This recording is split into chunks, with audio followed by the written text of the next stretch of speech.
त्यानंतर मी दीपक सावंत यांना मी विनंती करेन. मी जास्त वेळ घेत नाही. आले आज वर्षभर आपण बघतोय शपथ घेताय. एकनाथ शिंदे येऊन गेले होते, नारळ फोडणार, ते मग नारळ फोडतात, चेक वाटतात, परत ते लोक जाऊन विधानसभेमध्ये विधिमंडळामध्ये प्रश्न मांडतात की या बिल्डरला काढा, बिल्डरला काढतात, मग चेक वाटतात. हे जे काही गोंधळ चालू आहे, भविष्याचे आमदार म्हणून आम्ही तुम्हाला बघतोय. एवढंच तुम्हाला विनंती करतो की भाईंना एवढंच विनंती करतो की नगरसेवक झाल्यानंतर नगरसेवक झाल्यानंतर पहिला प्रश्न जे काय असेल हे घाटल्याचा SRAचाच असेल. कारण की लादी गटर मीटर हे आपण करतच राहणार आहोत, पण SRA हा जीवाभावाचा प्रश्न आहे लोकांच्या. आज अमरनगरची अवस्था तुम्हाला पण माहिती आहे भाई. आम्ही सुद्धा त्या SRA मध्ये एक विश्वासाने गेलो होतो, पण काय झालं ते आपण सर्वांनी बघितलं. मी काय जास्त न बोलता फक्त एवढंच बोलणार की उद्यापासून आपल्याला दिवस रात्र मेहनत करायची आहे. नव्हे आजपासून प्रत्येकाने आपली गल्ली आपला विभाग बघा. नेहमी आम्ही देवाकडे प्रार्थना करत होतो आणि आज ते ऐतिहासिक क्षण आलेला आहे. एक लक्षात घ्या, दोन्ही भाव एकत्र आले फक्त आणि फक्त मराठी माणसासाठी. तर आपण सुद्धा आपल्या रणरागिणी या ठिकाणी 2 मिनिटच आपले सर्वांना संबोधित केलं होतं. याच्या आधी तुम्हाला काही ते करता आलं नाही. तुम्ही एवढे नगरसेवक आणि आमची लिस्ट बघा बचत गटांची, आमची सगळी टीम इथे बसले. आम्ही दाखवतो आम्ही काय केलं महिलांसाठी. तुम्ही आधार केंद्र उघडं चालू केलं, दादावादा करून नारळ फोडले, तेव्हा आम्हाला म्हणून सांगतो आपल्याकडे काम भरपूर आहे. आमचं विजन आहे, दोघा ठिकाणी सांगितलं SRA विजन होय. आमचं विजन पुढच्या वेळेला SRAच असेल. SRAचं राजकारण आम्ही केलं नाही. विकासक आम्ही सोडू शकत नाही. त्यांनी मागच्या गेल्या वर्षी मुंबईच्या महापालिकेच्या जागेवरच्या इलेक्शन 2 पर्यंत गेलेली चोपड्या ज्याचं काम थांबलं होतं, नोटिसा दिल्या, इलेक्शन झालं, आल्यानंतर फटाफट कॅन्सल केल्या, त्यांना बोलवले नाही. आम्हाला हिंदीचा विरोध नाहीये, हिंदी आमचीच आहे, पण आम्हाला तुम्ही डावलून आम्ही शिकतो ना 5वी पासून. आम्ही 5वी पासून शिकतोय. आमची 4थीतली मुलगी जेव्हा आमच्या बरोबर जाते शाळेत, कुठल्या आई वडिलांना विचारला बाहेर एखादे, मी स्वतः ऐकले की महिला आले बाहेर, मुलीला रिक्षा थांबवायचे, ती बाई म्हणते ए रिक्षा रुक रुक रुक, ती मुलगी पण म्हणते ए रिक्षा रुक रुक रुक. आम्ही हिंदीत बोलतोय ना, छोटी मुलगी बोलते हिंदीत. म्हणजे आम्ही कांदेवाल्याला पण म्हणतो भैया कांदा कैसा दिया. आम्हाला माहिती नाही, आमचे बरेचसे पुण्याचे भोरचे पश्चिम महाराष्ट्रातले पण लोक भाजीचा धंदा करतात, तरी आम्ही जाऊन बोलतो. रेल्वेत आम्ही बोलतो त्यानंतर सरक, तो बोलतो हा हा सरकतो मी, मग कळतं हा मराठी. म्हणजे आम्ही हिंदी बोलतोय, पण ती आमच्यावर लागलेली आम्हाला चालणार नाही. आणि ते हिंदी भाई पण म्हणतात. मी बऱ्याचशा लोकांची मुलं घेतलं. मी त्या दिवशी एक आमची एक व्यक्ती होती हिंदी, मी त्याला फोनवर म्हटलं अरे क्या तुमको किसी ने ऐसा ऐसा बोला है कि अभी ये मंच से और ये कहा है तो तुम्हारा, मैं बोला आपको मालूम है? तो भाई हम लोग को कुछ जरूरत नहीं, हमारे मेरा बोलतो मेरा पिताजी यहाँ पे आया 7 साल से हमने, हमको आज तक तकलीफ नहीं हुई. हम आपका कहना बरोबर है, राजसाहेब बरोबर बोलते हैं कि महाराष्ट्र में मराठी आनी चाहिए. और तो संबोधना काय बोलता माहिती है, फोन ठेवताना महाराष्ट्र में हमें मराठी आनी चाहिए. भाई मला मराठी येते हा, फोन करा.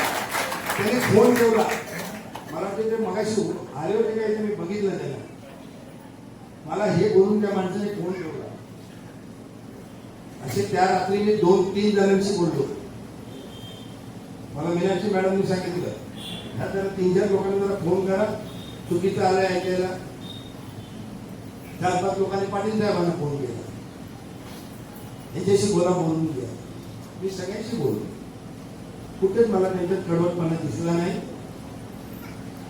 येणारे 15 दिवस माणिकताई ज्या धमले बोलते त्या धममध्ये तर मी बोलणार नाही. तुम्हाला त्याची मार्गदर्शन आहे तेवढा, तो त्यांची परिपक्वता आहे तेवढा अनुभव आहे. मी तर बोलेन भावानो, अशी लढाई लढली गेली. त्याच्या वेळेला म्हणतात काय की मराठी माणूस भडकला, भगवा जिल्हा फडकला, तो भगवा फडकायचा आपल्याला काम करायचंय. त्या सर्व लोकांना घेऊन काम करायचं. एवढी गर्दी आहे, लोकांच्या मनात कुठेतरी खंत आहे सरकारचं, काय सांगतो? देखो, हम हर लढाई जिंकने के लिए लढते. प्रत्येक जंग आमची जिंकायसाठी असते, पण त्या जिंकायसाठी आम्ही हवेत राहत नाही. प्रयत्न करणं, घडून राहणं हे आमचं काम असतं. आणि आज कार्यकर्ता मेळावा देऊन आमच्या वरिष्ठांनी सुद्धा आणि आम्ही सुद्धा लोकांना एक विजन दिलेलं आहे. आता त्या विजनवर आमच्या कामाची सुरुवात खऱ्या अर्थाने उद्यापासून आमच्या प्रचाराला सुरुवात होईल. आणि आम्ही आज विजन घेऊन जनतेत जात आहोत, एक मशाल घेऊन जात आहोत, आम्ही तुतारी घेऊन जात आहोत आणि विजन घेऊन जात आहोत. आणि आज त्यासाठी कार्यकर्त्यांची बैठक होणं आमची आवश्यकता होती. हे आमचे सर्व वोट जे मिळणार आहे तिन्ही पक्षाचे कार्यकर्ते उपस्थित होते. सर, आज ही कसली मीटिंग होती, बैठक होती, आणि या बैठकीत जे आपले माजी नगरसेवक त्यांनी खूप काही सांगितलं की दुसरे लोक जे आलेत ते फक्त तुमच्या कामाचे ते लोक नाराज करतात. काय शिवसेना उद्धव बाळासाहेब ठाकरे पक्षाचे अधिकृत जिल्ह्यातले पाटणकर आज तुम्ही जर बघितलं तरी प्रचारसभा नव्हे तर ही विजय मेळावा होता. आज आम्हाला कामाची गरज बोलायची नाही, कारण की संपूर्ण घाटलाकरांना माहिती आहे की शिवसेना पक्ष एकमेव असा पक्ष आहे की कंटिन्युअसली कामासाठी आम्ही कंटिन्यू काम करत होतो. इतर लोक आत्ता आले, आमची कामं 20 वर्षापासून आम्ही काम करतो. गल्ली विटर लादी करार असो, हे तर नगरसेवकांचं काम आहे, पण इतर गार्डनचं काम सुद्धा आमच्या नगरसेवकांनी पाटकर आमची केलं आहे.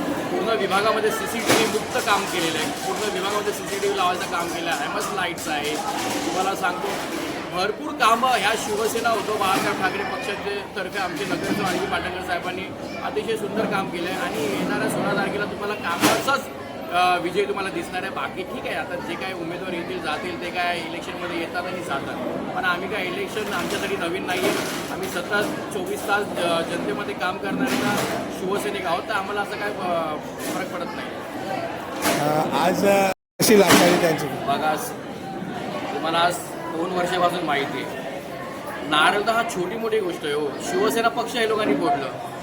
ओरिजिनल शिवसेना उद्धव बाळासाहेब ठाकरेकडे होते, ते शिंदे गट आणि शिंदेनी चोरून घेतली आहे.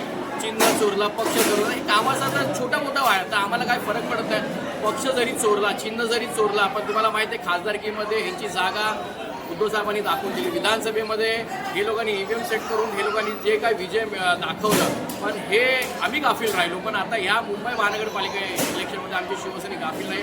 आणि आता आमच्यासोबत तर महाराष्ट्र नवनिर्माण सेना आमचे सन्माननीय राज ठाकरे साहेब आले, आदरणीय शरद पवार साहेब आले, ह्यांची सर्वांची ताकद आज आम्हाला भेटली आहे. तर 100% विजय आमच्या 153 मध्ये मीनाक्षी वहिनी पाटणकर ताईंचाच आमचा होणार आहे, त्यामध्ये काय दुबळ वाटत नाही.